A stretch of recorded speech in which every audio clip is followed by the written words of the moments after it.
able to unmute myself, but thank you so much for inviting me today and for the great introduction and welcome.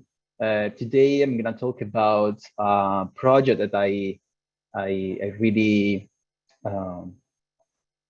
tried to push forward for a long time, and it's called Avalanche, an end-to-end library for continual learning. And is mostly going to be about the development of this library that, as the title says, is all about supporting the continual learning community for developing, prototyping, and reproducing continual learning algorithms and results. So I hope you're familiar, or at least you like this Among Us theme, because this presentation is all about this template, about this game that I really love. But yes, try. Okay, for those that I got already a great introduction, but for those who don't know me, I am an assistant professor at UniP, and apart from being the founding president of Continual AI, which is this nonprofit research organization that is essentially behind the development of the Avalanche library. I'm also the board member of another organization that is more concerned on the application of AI for the social good and to develop these AI systems around the humans and the human needs, instead of vice versa, I would say. And so during this presentation, we're going to go through 4 different sections. So first, I'm going to introduce, for those of you that are not familiar with continual learning, what is continual learning and why I believe it does matter, especially for the future of artificial intelligence. Then we're going to go through, let's say, a main introduction of the Avalanche library and framework, how it came to be, who were the, let's say, the players behind it, and what's the current stage of development and future plans. And then we're going to just touch very quickly on the possible applications of continual learning to Avalanche and some possible collaborations that may be open in terms of research and industry partners to develop these research field even more. So let's start with continual learning. First of all, continual learning is not just an interesting, let's say, additional feature that we can put on top of our, let's say, AI systems. But as Ava Siegelman, I think,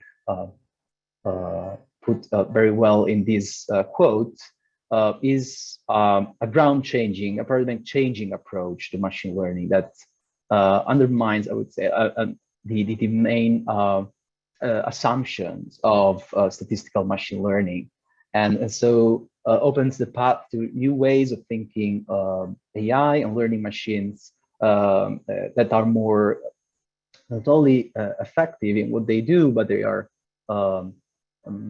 efficient and scalable and mostly sustainable in their development.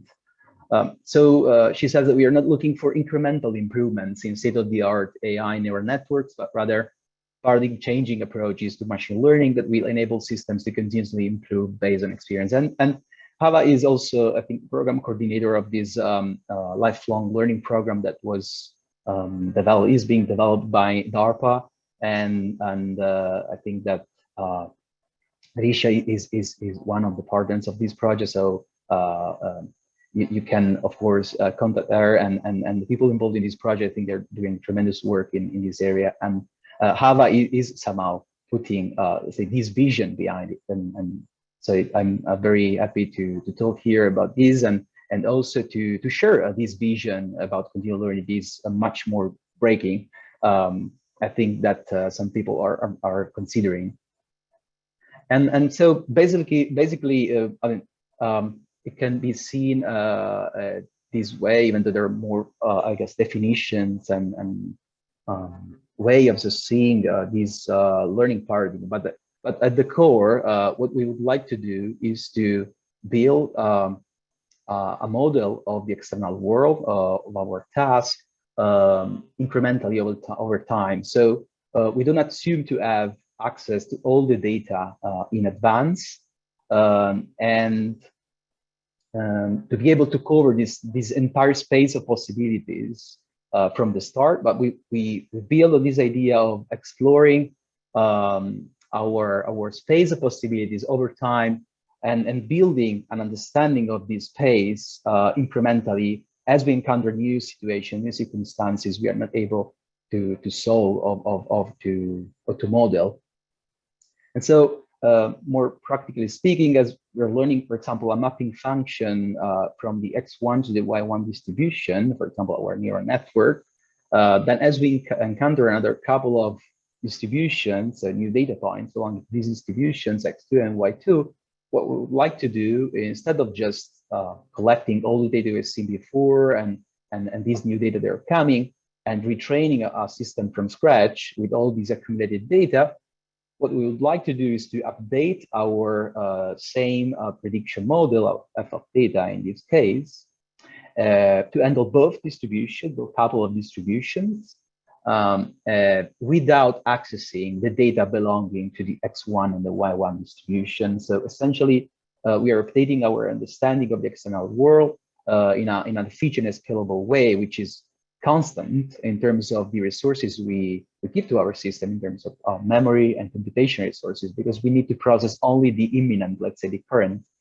piece of data that we encounter, and we build on top of that incrementally, possibly improving our ability to face more and more complex situations. So Avalanche is based essentially on a specific need, that is to speed up the development, mostly prototyping of new algorithms for continual learning, especially within the deep learning community, and also to reproduce and evaluate and deploy easily to new scenarios these algorithms in a more coherent and, I would say, centralized way.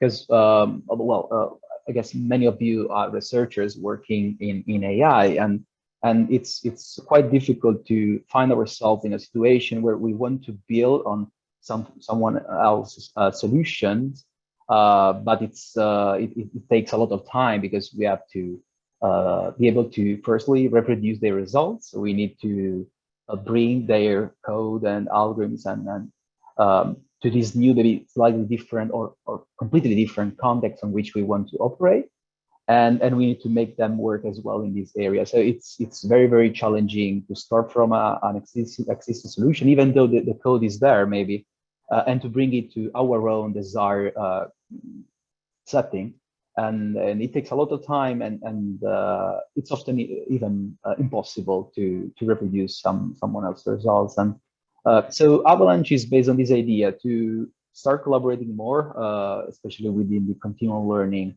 community, and have a single, let's say, code base that is collaboratively maintained and shared, even in terms of vision and future development. But is a single code base that is able to model in a flexible way very different scenarios. Contains all the main algorithms and has an easy way to reproduce them, so that they can, in the end, allow practitioners and researchers in the field to write less code, prototype faster, reduce errors, improve reproducibility and modularity and reusability mostly, instead of reinventing the wheel every time, and can increase code efficiency, scalability, and portability. This is an important, let's say, piece for continual learning algorithms that work often on very specific settings and are difficult to port to different ones. And in the end, can augment the impact usability of our own research products, because as soon as we produce something that brings value to the community itself can use it very quickly, just by sometimes even just by pulling the most recent commits that has been brought to Avalanche. So it becomes really easy if we all share the same code base, of course. So we have already a paper, a workshop paper that's been published at the CL Vision Workshop at CBPR 2021. That is called Avalanche and End-to-End Library for Continual Learning, where we describe this idea and these approaches. So you can refer to this paper if you want to learn more about the toolkit and the main ideas. But essentially, it's now a complex, let's say, project that involves many different actors belonging to many different organizations. And all this, let's say, this work is within the nonprofit Continual AI Association, so that we can have like a common, let's say, place where we are sure we can somehow make these projects as community-based as possible, right? We don't want this project to be like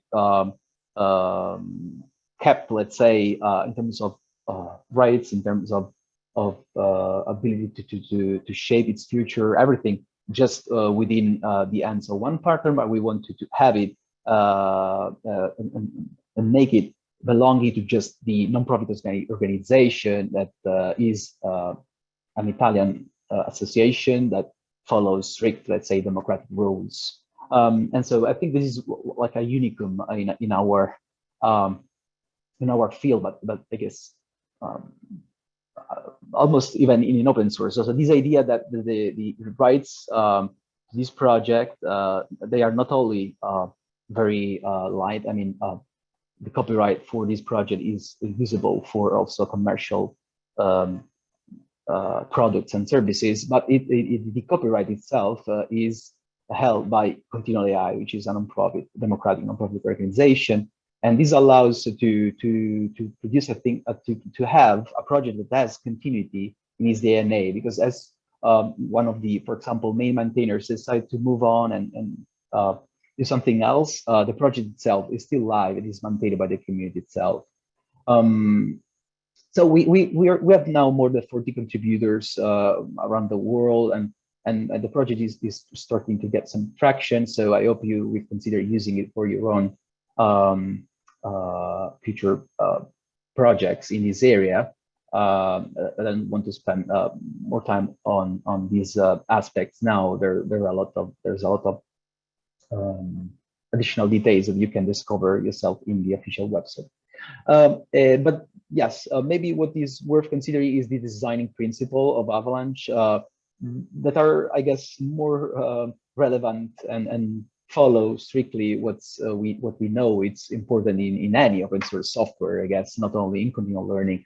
There is this idea of being comprehensive and consistent, but at the same time easy to use and with very low constraints and assumptions. So the idea of Avalanche is, in fact, is not to be a framework that imposes a particular way of doing things, but it's more of a toolkit, right? So this idea of providing the basic building blocks and utils so that you can build whatever you want with it, and in a more, let's say, Python way of thinking, just considering the fact that we are all adults and we can break things, we can even, you know, maybe break some continual learning assumptions if you want, but you have all the tools and things you need to produce your own research.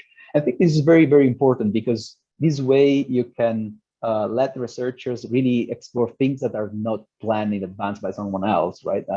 And continual learning in particular is a field where that is rapidly changing, and it's very difficult to find a way to, I don't know, a taxonomy of, for example, scenarios that you can tackle with the tool and so on and so forth.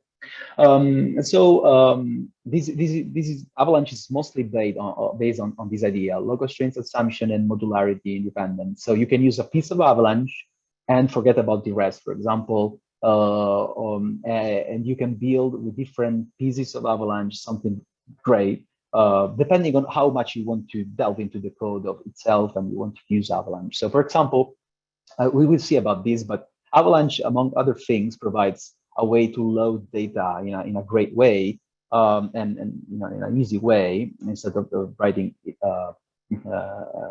from scratch. And you can use just the part of Avalanche. No one forces you to use all the other parts of Avalanche, and you're still going to be able to integrate this part of Avalanche into your own infrastructure and code that you have already made. And mostly, again, it's something that is planned to run even on a laptop, and so it's efficient and takes into account scalability, but it's mostly community driven. So if you want to collaborate, help us out in maintaining itself of the project, just let us know, and we're totally open to your comments, integration, vision. And we have within Continual AI a weekly meeting about Avalanche. It is totally open. Just follow the channel on Slack related to Avalanche, and you get all the news every week about the, let's say, maintainer level decision as well, and not just as a user. Okay, and Avalanche is a nutshell. Finally, we are here. Is based on this idea. It's based on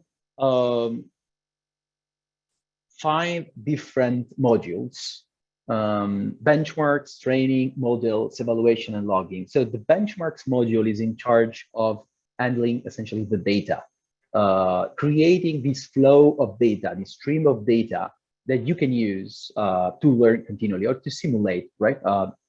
This flow of data, of natural data, from which you can learn in an incremental way. Then you have the training module that is in charge of providing all the algorithms and duties to train your own continual learning models. So this ACL stands for continual learning algorithm, and of course this learning algorithm is based on a model, for example, like a neural network with some specific architecture.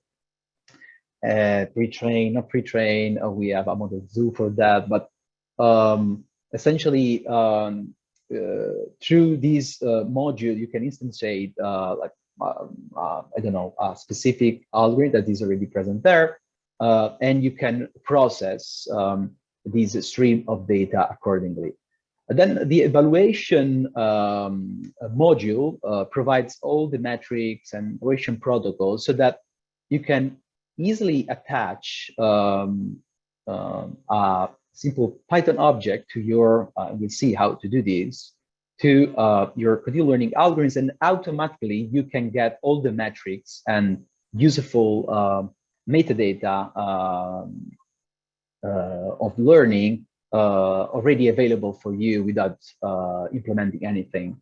So for example, the accuracy, all the, I don't know, the activations for some particular layer, some other important metrics are in continual learning are very common, like forward transfer, the ability to transfer your knowledge for future tasks or for previous tasks we have seen in the past, and all these different metrics that are already implemented there for you.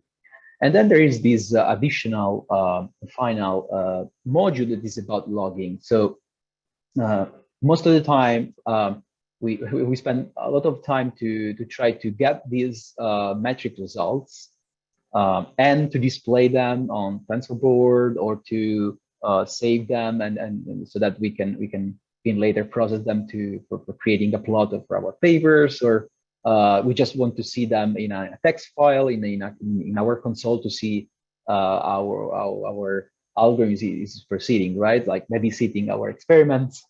And we have developed a few objects, Python objects that that can be automatically linked to this evaluator object and to the algorithm itself, so that essentially just what you have to do when you develop something in Avalanche is to design the algorithm. We'll see how to do that in an easy way, and then automatically you get the metrics, and you get also all the nice plots and display ability of those. So this is mostly how Avalanche is designed, with much flexibility in mind. And so just to close the description of this figure, so the benchmarks module allows you to define a benchmark, what we call a benchmark, that is just this, let's say, stream of data with some additional metadata that you may need. And then these benchmarks generate, let's say, these what we call a stream of experiences from E1 to En, and experiences that theoretically the model can process just one at a time. So you can think of these experiences as batches of data, maybe with some different, I don't know, examples of classes that you haven't encountered before, you never seen before, or it may be different tasks that the algorithm is facing. It can be anything. These are just packages of data, and you can define your value to them.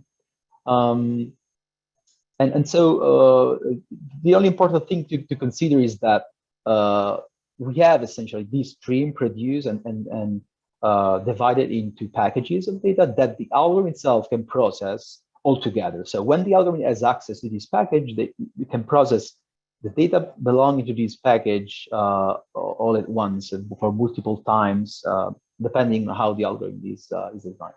Okay, so these are the basic assumptions in the development of Avalanche. And you, of course, can, let's say, see and explore Avalanche in more details, just going to the official website. We have a lot of material here. I mean, we have an entire from zero to hero tutorial you can follow if you want to learn more. We have a long, let's say, an hour-long detailed introduction video to Avalanche, and of course we have examples. But what I think for the pros, let's say, what I think it's really relevant is the GitHub page that you can check, and we constantly update. So I don't know, for example, the latest commit is from yesterday.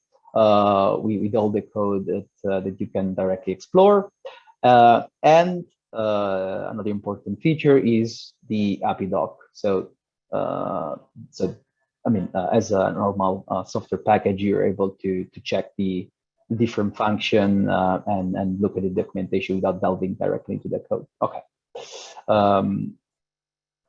So coming back to here. Okay. Let's see if I can go again. Okay, full screen. Let's go a bit more in details on the benchmark so that we can really see some piece of code that now you can use this tool.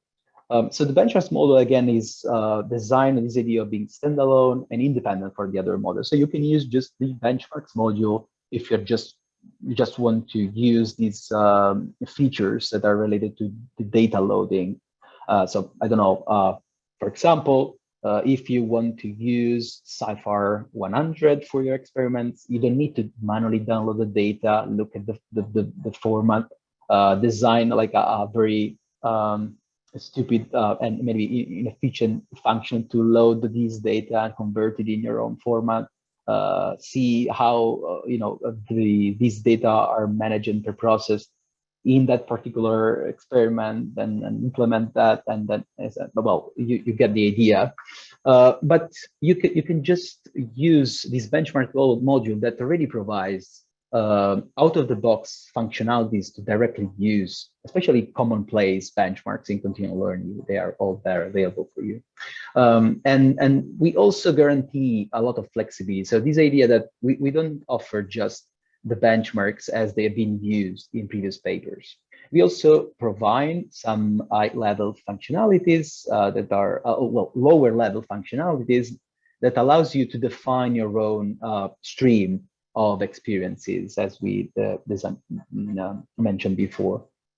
And he's an exceptional time saver. I really spend in my PhD a lot of time just handling data, because reviewers are always asking for more benchmarks to test your algorithm, and you waste a lot of time just downloading data and recreating your data loading functions, so depending on a specific scenario and situation. So okay, what the benchmarks module offers? So the data logging procedures, generation of data streams, so this stream of experiences. There are present a lot of out-of-box, let's say, classic benchmarks. So they're already there: Split MNIST, CIFAR, ImageNet. Stream 51, Core 50, Cap 200, and many others that are already used. Then you can create custom benchmarks, especially based on torch vision, because I don't know if I mentioned that Avalanche is all based on Torch, PyTorch as the backend. We thought a lot of trying to expand it to have different backends, but turns out that it's a very tough endeavor. And for now, we stick to PyTorch. That is like the reference tool for deep learning in research, I would say. So if you want to create a benchmark instance of split MNIST, well, in Avalanche, it just means to write a single line of code. So split MNIST, you decide the number of experiences, that is 5 in this case, and you get 5 different experiences in which you encounter essentially 2 classes each. I mean, the images related to 2 classes each for this particular benchmark. Then, of course, you have a few parameters that lets you, I don't know, define the transformations for data loading. You can decide a specific order of the classes, if you want this task ID label, if you want to treat it as separate tasks, all these different parameters that helps you define the benchmark. Or well, better, the stream of experiences and what they contain. A benchmark instance it can be composed of many streams. This is an interesting notion. So essentially, so if you think in theory about a continual learning algorithm, you have just this stream of experience, right? So you are an agent that is exploring the world and is encountering these experiences over time. But when you want to evaluate a continual learning algorithm, you need also some data on which to test your system, at least up to now, and how we have done things to somehow reflect the way we have done things in standard machine learning. And so it turns out that for every experience, many people need, they prefer to have also some, let's say, parallel test experience that with different data belonging to kind of the same distribution, they want to somehow evaluate their system on. And so in Avalanche, we have this notion of streams. So you can have a train stream and a test stream, and so you can evaluate your system on data you have not trained your system on. I guess this is a more technical detail. Yes, a stream of experiences, each carrying a PyTorch dataset within them, so that you can use as a standard PyTorch dataset, task labels, and additional metadata, specific data related to the benchmark. So in the end, after you instantiate this benchmark instance that we have seen before with split and NIFs, for example, you can access these simple attributes: train stream. I don't know if you can see my pointer. Okay, train stream and test stream, and then you can iterate over them as you would expect, I guess, even intuitively. And you can get access to the data set. So for each experience in this train stream, I want to get access to the data set of this experience, a simple PyTorch data set. And you can, as you would do in a PyTorch data set, use a data loader or just iterate through it, and you get the data. You get this X value, Y value, depending on how the data set is defined. But in this case, it's an Avalanche data set that is also returning, for example, this task label for each of the patterns. Of course, this is optional, but in most cases, this is useful. And you can also select a particular test experience. For example, the same one, this EDX is the same exact position in the stream with respect to the test set. So you can get that particular test experience, or you can get, for example, all the previous one plus the current one.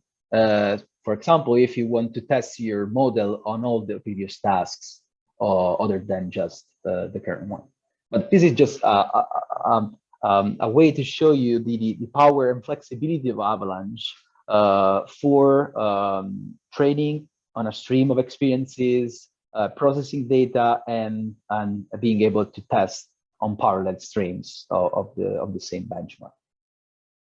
Then, of course, we have additional, and more useful APIs to create your own benchmark. Like, I don't know, you want to start from a PyTorch dataset, and then you want to create different experiences based on splitting the idea of splitting classes over time, like the well-known class incremental setting, or you can define different ways splitting the data. This is also something that is pretty common.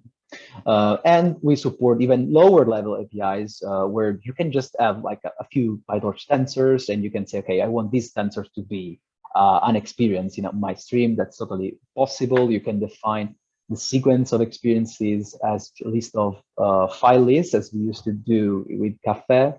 For example, or you can use custom PyTorch datasets that you want to consider as experience, but the possibilities are really almost endless now that we have provided, let's say, this way of working even at lower levels.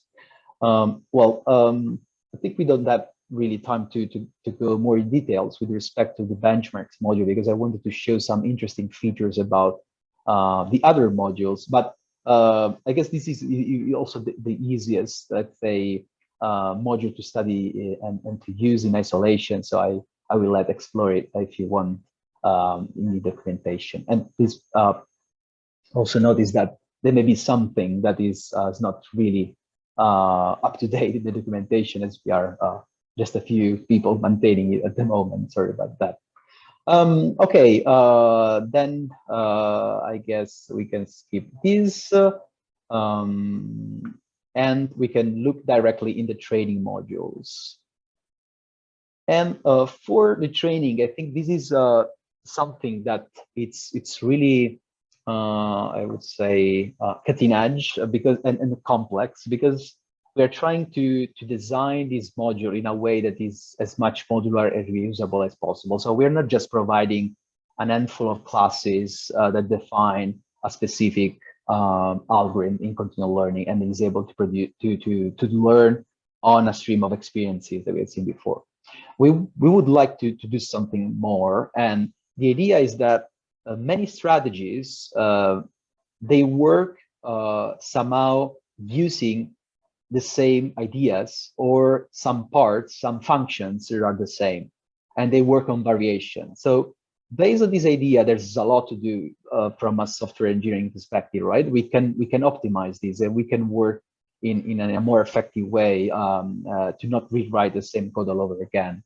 And so this inspired us to think at continual learning strategies as a plugged-in architecture based on callbacks. On the outer loop, let's say, outside from the user perspective, this may also not increase complexity. You can just use what's there already present. For example, we have a replay strategy that you can, of course, tune with different policies and with different parameters.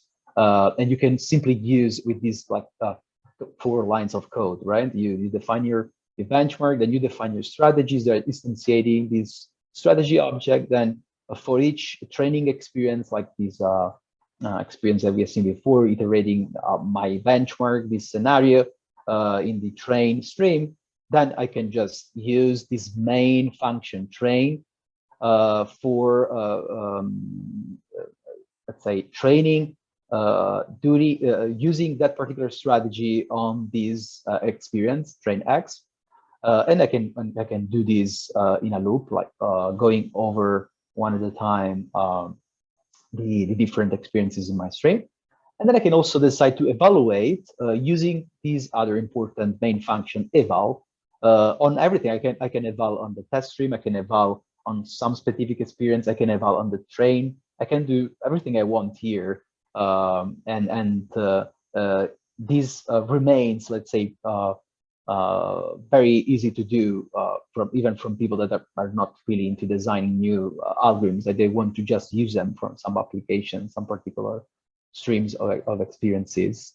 And this is like the common way to do that in Avalanche. This is a complete piece of code. So you just import the data set, for example, split and miss. We have seen before, you instantiate a scenario, then you loop over the train stream for each experience. So you do this. You just, well, in this case, it's just a print to see, I don't know, the ID of the experience and the classes that you encounter in this experience. But then you just train on the current one, and you get the results, and you just evaluate on the entire test stream, and you get the results. So this is an example, and you can use both benchmarks and strategies that are already present there. But apart from this possibility of defining your own strategy just by implementing yourself the training and eval function to maintain the outer, let's say, loop and API the same, as I mentioned before, you can use this concept of plugins. So a simple, let's say, interface to add inject, let's say, your custom behaviors at some specific points in the training procedure. So you don't have to write the same code all over again, even the boilerplate code, like just doing the backpropagation, for example. For example, you can instantiate these different plugins, like the replay plugin or the AWC plugin, as you may imagine, with a single line of code. Then you can create your own strategy, even on the fly, based on these plugins. So you just start from a basic strategy, this code-based strategy. It is the, let's say, father of all these different classes. And you add in the plugins attribute the plugin that you want to mix together. So for example, you can create just with one line of code a strategy that is using both replay and AWC. And these are very common, let's say, regularization strategy for continual learning. Then next step, we're finally going there. But you can define your own plugins and even strategies in a very simple way, just overriding some methods. So in let's say callback or defining a callback. And why we let's say advise to implement strategies in this way, because you can use plugins made by others, but not always. You can also use the evaluation plugin that we design in the evaluation and logging modules that I presented to you before. So you get, if you work through this process, so you do not define your strategy by your own from scratch, but you work with plugins and this scheme, let's say, of callbacks, then you automatically get logging and metrics, everything that was already put in place and implemented for you in Avalanche. So in the end, you write a lot less code and you can easily share your results and parts of your strategy with the community. This is an example of, I don't know if this is the latest version of the callbacks, but essentially this is the skeleton, let's say, of a strategy that can inherit from a base class that already implements these, depending on what you want to do. For example, for standard, let's say, neural networks already has some parts in which you can, you can do the backpropagation. Some point you can, update your weights and so on and so forth. But you can inject, let's say, behaviors at some specific levels if your strategy can be built as a difference with respect to the base one. And as again, this is very useful because you can also, if you do this and your let's say strategies are compatible, you can mix strategies on the fly and then create new ones just by composition. Okay, so for example, just to let you know the easiness of this, you can define the replay plugin. So you can look also how it is implemented in Avalanche, but you can define it just by specializing two functions. The adapt train dataset, so that is this callback that is called at this specific point before training. and these other callback, these after training experience, just to update the external memory with the patterns of the current memory. So just by specializing these, with a few lines of code, these two functions, you can implement replay. This is like magic for those of you, especially that have already worked on this, because of course, it's much more challenging. Was much more challenging to design a continual learning algorithm before Avalanche. Okay, so this is we're quickly running out of time, but I guess this was the main module that I wanted to present to you. And the evaluation, again, is mostly implemented as a plugin itself that has access to all the metadata produced during training and is able to collect these results and also pass them to the loggers to display them. So I will just let you see how an evaluation plugin can be instantiated in Avalanche. So you can just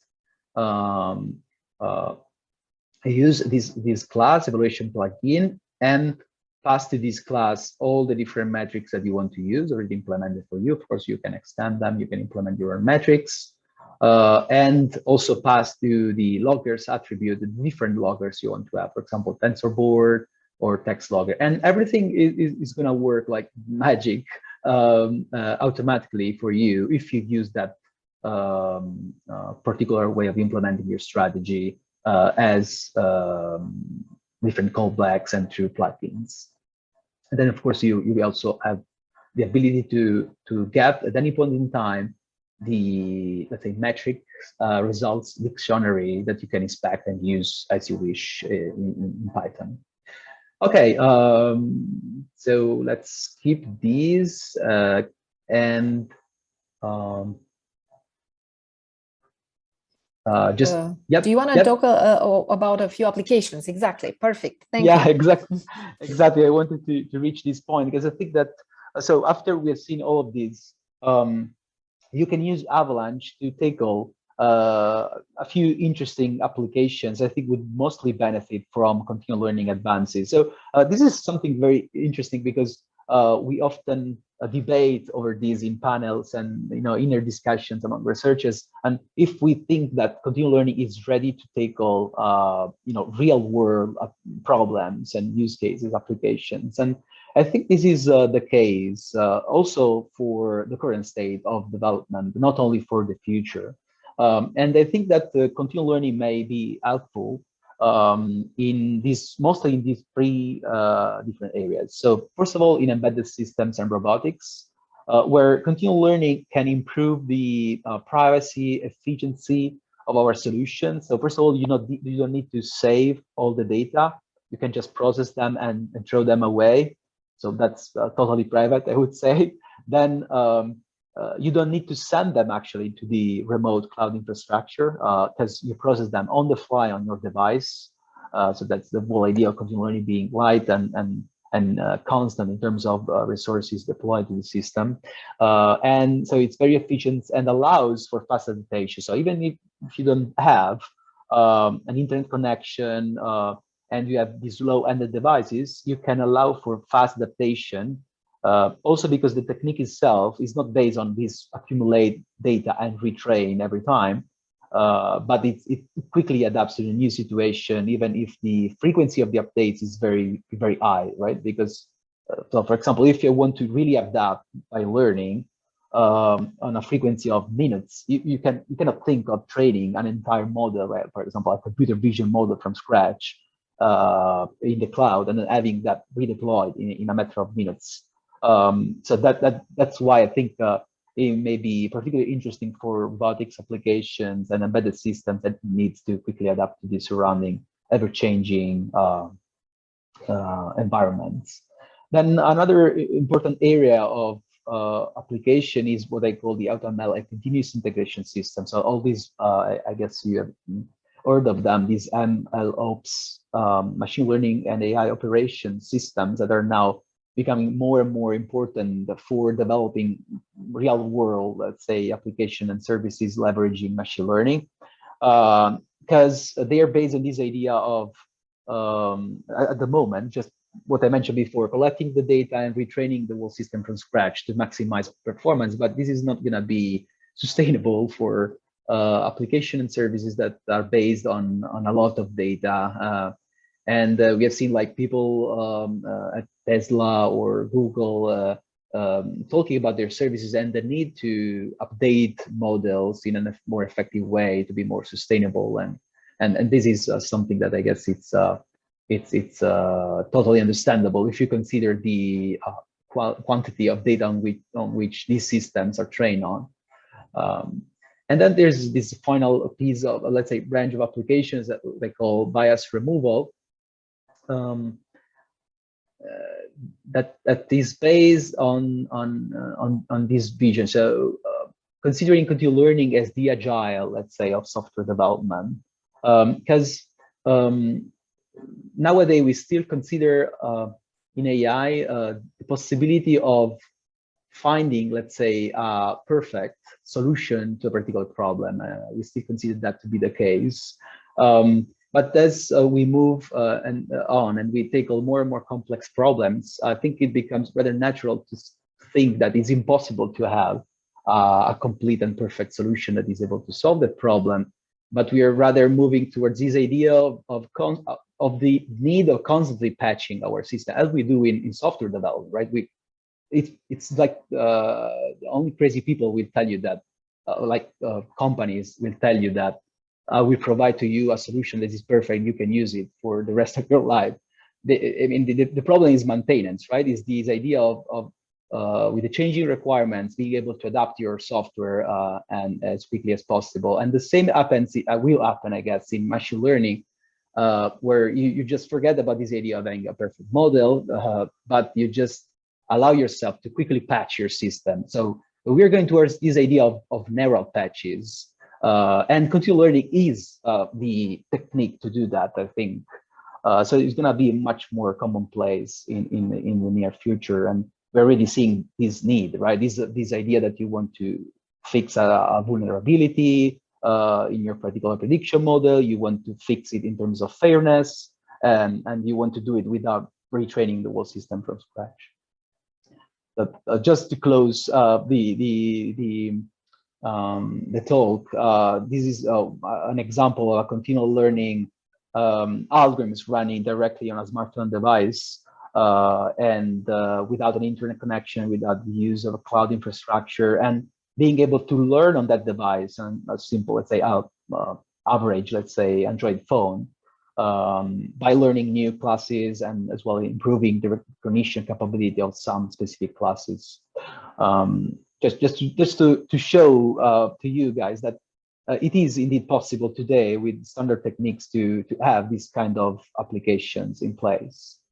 So thank you all for listening to my talk, and I unfortunately have to leave in a few minutes. But again, I wanted to answer some of your questions, and as well as saying that we are open as the Pervasive AI Lab in PISA to collaborations and to even any kind of discussion, even through the Continual AI platform. So if you are interested in this topic, please reach out to me. We can do a lot of great things if I think we push the boundaries of what's possible together. Thank you so much, Vincenzo. There are a few questions. We will stop when you are ready to leave for the train station. Okay. Where does continual learning fit with regard to AI? I know there is supervised, unsupervised, and reinforcement learning, but is continual learning its own section of AI? Is the first question. Yes, I think that it can be considered as an orthogonal, let's say, learning paradigm. So for example, continual learning has been studied orthogonally with respect to the level of supervision. So for example, with unsupervised, supervised, and reinforcement learning, all these ideas can be somehow tackled through continual learning. But the objectives, again, is different. They are orthogonal. So in that case, learning is considered with a different type of supervision, none of it just a few sparser words, or direct supervision. and continual learning is instead based on the idea to learn continually. So when this data is changing over time, the objectives are changing, or you don't have access to all of them at the same time. Excellent, thank you. Can Avalanche be used for reinforcement learning applications? This is a very interesting question, because Avalanche started to suit, let's say, the main interest and of the community that was mostly based on computer vision applications as a test bed for continual learning. But of course, we would like to satisfy all the needs of continual learning researchers. So we are quickly building on top of what we have to make it more flexible, but open to different scenarios. And for reinforcement learning in particular, we have, let's say, a fork of Avalanche that was made by one of our great students that is called Avalanche RL. That is, guess what, Avalanche that's been, let's say, tuned to house, let's say, continual learning experiments. And so it turns out that it is quite easy to reuse Avalanche implemented functionalities, plugins, what we already done for the supervised learning case, also for that case. So we are definitely interested in merging, let's say, these four, because sooner or later, we just want to, for now, wait a little more to be sure to what we are doing, since many people are using Avalanche in a supervised case. And so now it's really delicate, you know, the development process needs to take care, to take also care of the people that are using already the tool with some backward compatibility. Yes, and so exactly. So it's a delicate process, but we definitely want to make Avalanche a reference point for all the algorithms that are working on continual learning, even for the reinforcement learning ones. Perfect. I'll move quickly to another question. Is there some way of is it an application of classic ontological reasoning, but merged in some way with the current techniques like CNN, ResNet, and others? So the question is if there is some relationship with ontologies and associated inferencing concepts, and it's mentioned the concept drift. Oh yes. Avalanche itself it is mostly, let's say, focused on learning and deep learning techniques, even though it may be used for something different. But I mean, continual learning in general is being studied in the past, also with different techniques, and also with this idea of, let's say, tackling also the system two, right? Things, not just learning. And so ontologies and other techniques like that work with reasoning techniques and I mean, other AI more general techniques are very interesting for lifelong learning systems in general. I think they are understudied at the moment with this flavor of learning that is like going everywhere. But in the past, there has been a lot of studies also in that direction, and I think that this we will return in the near future, because we need, especially for real world applications, more, let's say, synergic way of developing our AI system that are able to learn continually, and that will become something very relevant. For example, we are starting to see some explorations trying to put together graph learning with continual learning. So that's let's say a first step towards that direction, maybe. Excellent. One more question, maybe two, and then I'll send you the other ones over email. Do you see continuous learning applied in nano stock trading? Well, this is a very interesting question. I think that continual learning will be very pervasive. So my own opinion is that it will become like the only way we consider machine learning in general, as neuroscientists think of learning. So if you ask to a neuroscientist, what do you think about continual learning? He will say, continual learning, there's no continual learning, there's only learning, and learning is continual. So that's their answer often. So the notion of learning is not for them separated by this idea of learning continually. It's just that we as a machine learner, we have developed this attitude of just having all the data in advance, having these IID assumptions and figure out the solution based on that in a static, let's say, setting. But I guess that the continual learning may be used for also that kind of applications. And I think that this was most maybe related to time series forecasting. I don't know. But for example, we are starting to work even at UNIP on let's say continual sequence learning and sequence modeling. And in that case, an application like the one you mentioned may be definitely relevant. Yeah. One quick one probably, would Avalanche libraries work on designing a typical neural network system? Well, sorry, can you repeat that? Would Avalanche libraries work on designing a typical neural network system? Absolutely. I mean, Avalanche allows you to define that based on pre-trained models and already, let's say, developed algorithms. So it's really easy to build, let's say, neural networks model at the moment. Everything else is a bit more challenging, but if you're looking for a standard, let's say, neural network model with gradient descent optimization, that's really easy to do, as is the focus of the library. Okay, shall I continue? I have two more. Yeah, sure, go ahead. Avalanche can be used for inference on real-time data, as you just showed on the mobile phone application. Does it also support online training on real-time data? So this is an interesting question. So if you are asking like a stream of data like that we simulate through Avalanche, that's the case. I mean, it is efficient enough to process also, let's say, a simulation of stream of data that is like based on, I don't know, a pattern that you have to process one at a time or something like that in a very fast way.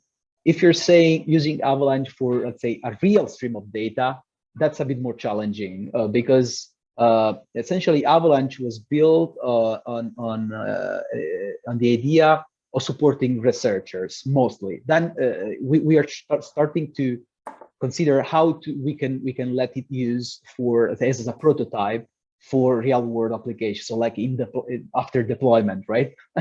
But at the moment, it's structured in a way that allows you to break even the assumptions of continual learning. So just a quick example. If you want to study a specific algorithm, a continual learning algorithm, you want to see also how what's learning at a particular time is affecting learning in future times. This is, of course, totally unrealistic because you don't have that data in a real world scenario. But there are many of those kind of breaking assumptions that allows a researcher to prototype algorithms faster, but it's different from the real world, let's say, deployment use case. So in that case, you may find if you use Avalanche some difficulties, but you may end up, being able to do so as well. So you can try it out and let us know. And yes, then I want to mention that in that particular application, unfortunately, we did not use Avalanche because, I mean, PyTorch at the moment does not support training on Android device, just for inference. So we had to develop, let's say, our own algorithms there that we prototyped in Avalanche, but then we deployed with a different implementation in Java and Caffe that is all based on C++. But yes, the idea is to then have as soon as PyTorch mobile is available for training, the idea is to deploy easily solutions prototype in Avalanche into even embedded devices. Excellent. And I think we will stop here. I'll send you another question about privacy. I also have a question myself, so I'll put a few, of course, a few other ones. Yes. Excellent. Thank you so much, Vincenzo. Great meeting you and great having you here with us today. And well, we'll stay in touch. Thank you. Thank you so much. See you soon. Thank you. See you guys. Bye. Bye.